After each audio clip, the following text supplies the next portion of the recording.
All right, now let's continue about this land ownership thingy.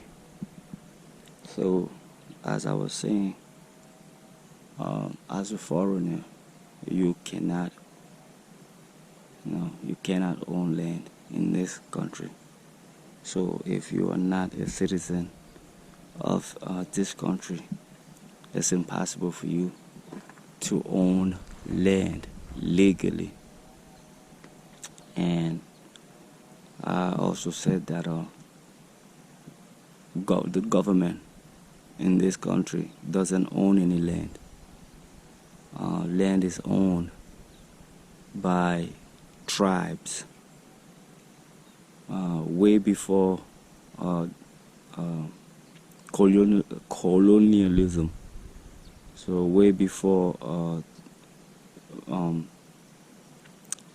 white people came to this country, like in many African country, these people had, they had boundaries. They had, they had like territory.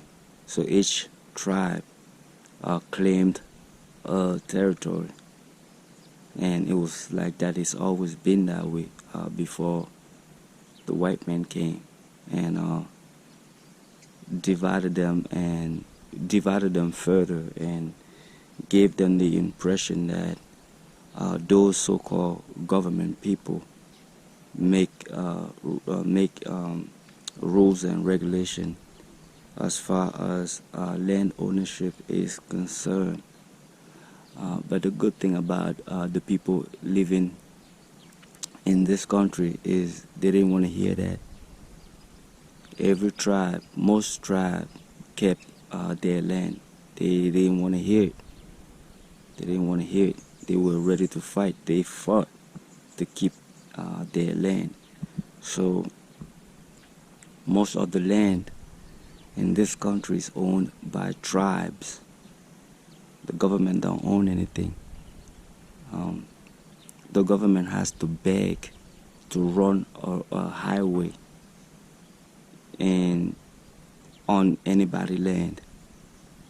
So before a highway is built, the government has to go beg villagers to allow a highway to pass through. That's because every village is ready to defend their land. They wouldn't allow nobody to touch their land. Now every village has a strong morale.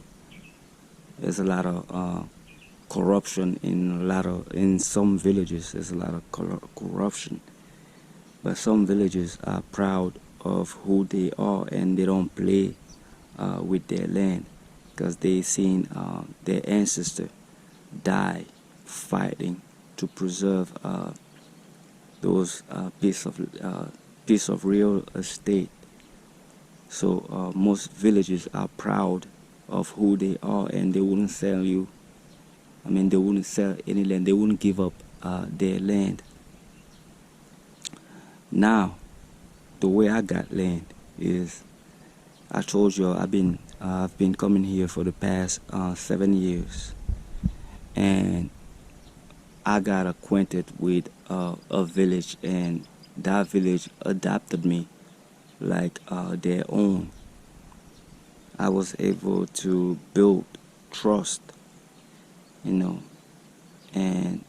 they trust me enough to bring what I have learned on the other side to empower them and the village. So that's how I was able to get those 100+ acres that I'm working to develop in the jungle. I got adopted by a village.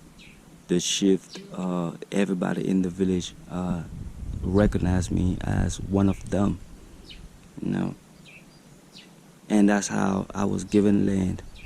The chief and most of like the the highly regarded people in the village, they all approve of me getting a piece of land, and that's how I was given the land in the jungle. You know, I came, I built trust. They trust me enough to, give me land, knowing that I will use it for good for the whole village. So that's how I got the land in the village. Now, this land right here, where this house is standing, also I had to, you are going to give them money. I mean, even in the village, I had to buy a lot of stuff. I had to give them, I had to do donations to the village. I had to give them stuff to show them that I'm serious about, developing, the land. So it wasn't it wasn't free for me.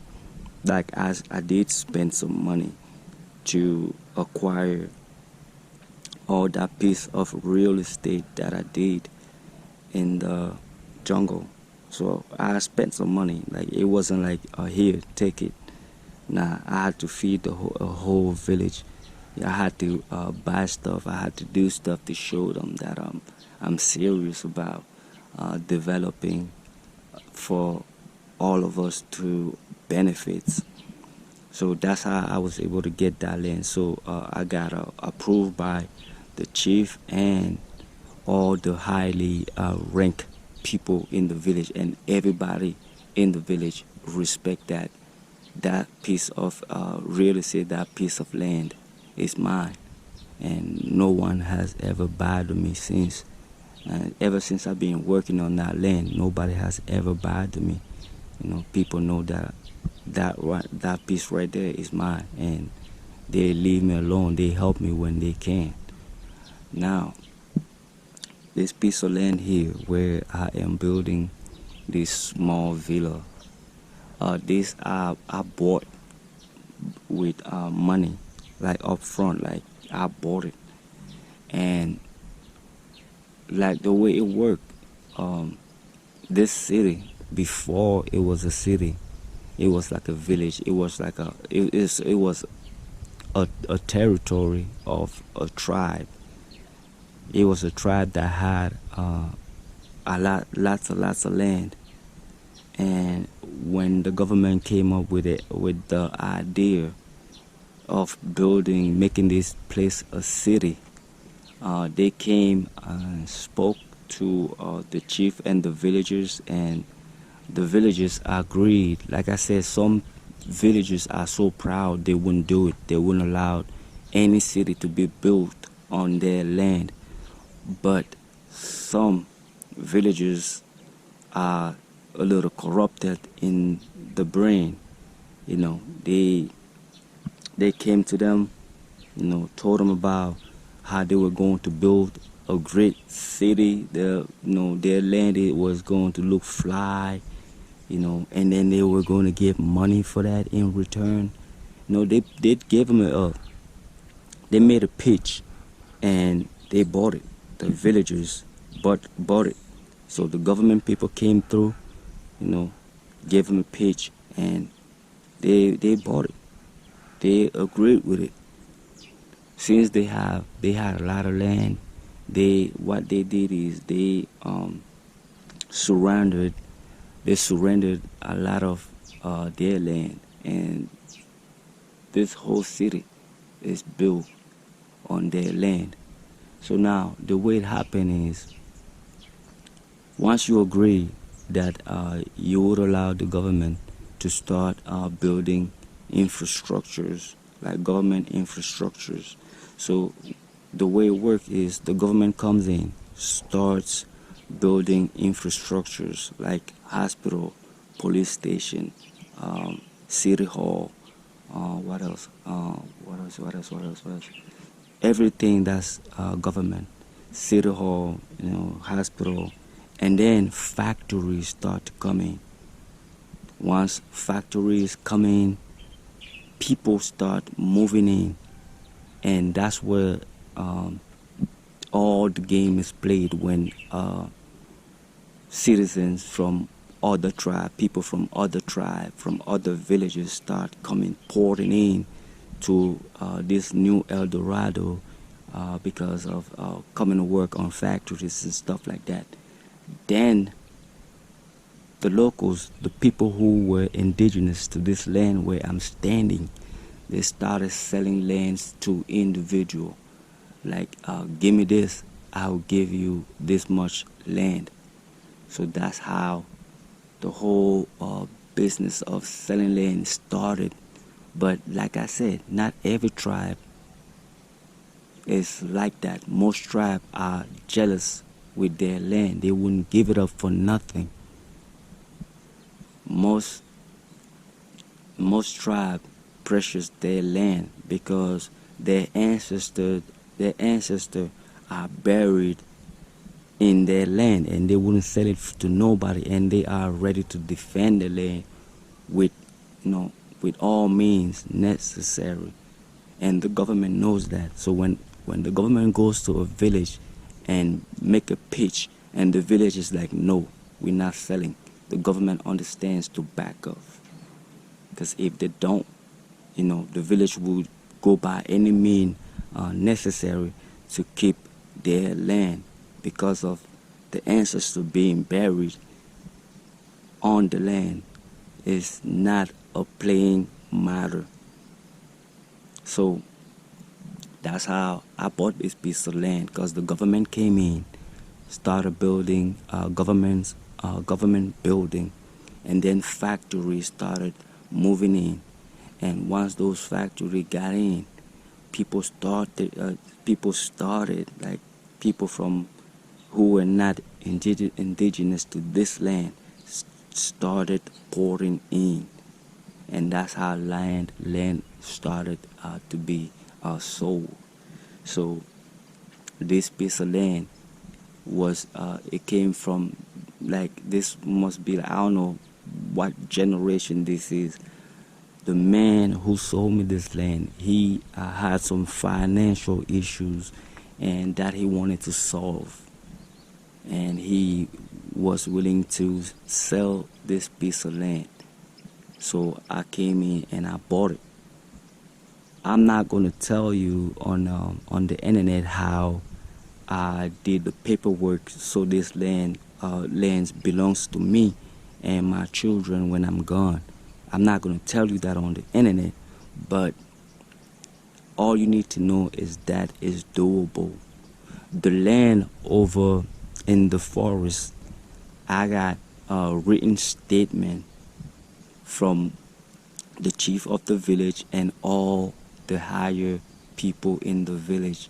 So I got my paperwork, and I'm willing to defend that piece of land with by any means necessary, because I have all the documentation from the chief and the high ranking people of that village. So when I put my foot down to defend what's mine, I would have documentation to back me up.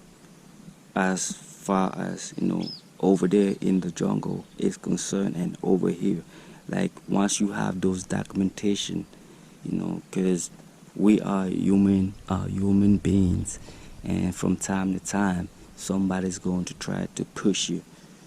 So even though you have documentation, you got to be willing to defend what's yours by any means necessary. So I'm willing and I'm prepared to defend what's mine, because I fought for it.